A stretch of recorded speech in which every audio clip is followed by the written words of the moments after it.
بينما كانت شوارع طنجة والقصر الكبير تعيش حالة من الترقب والحذر بعد سلسلة سرقات غامضة استهدفت الصيدليات والمحلات التجارية، كانت الأجهزة الأمنية ترسم خيوط النهاية لمسلسل طويل من الترويع. اليوم نكشف لكم تفاصيل العملية الأمنية التي أنهت أسطورة مول الجلابة، اللص الذي لم يكن مجرد سارق عادي بل تقنيا محترفا حول مهاراته إلى أداة لخرق القانون.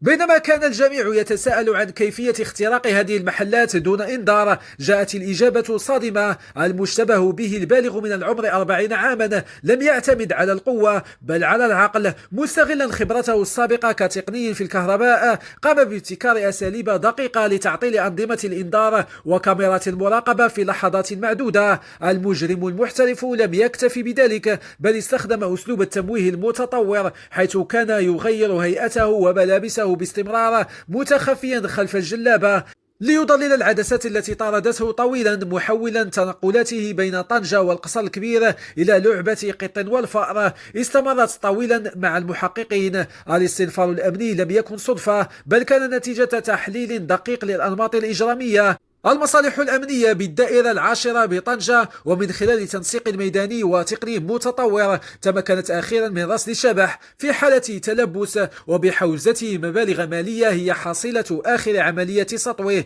الآن يقبع الموقوف تحت الحراسة النظرية بينما تستمر الأبحاث لكشف ما إذا كان هذا الذئب المنفرد يعمل ضمن شبكة منظمة أم أننا أمام نموذج جديد من الجريمة التوعية التي تتطلب تكنولوجيا مضادة في صفوف الشرطة. شكرا لكم على المتابعة والسلام عليكم ورحمة الله.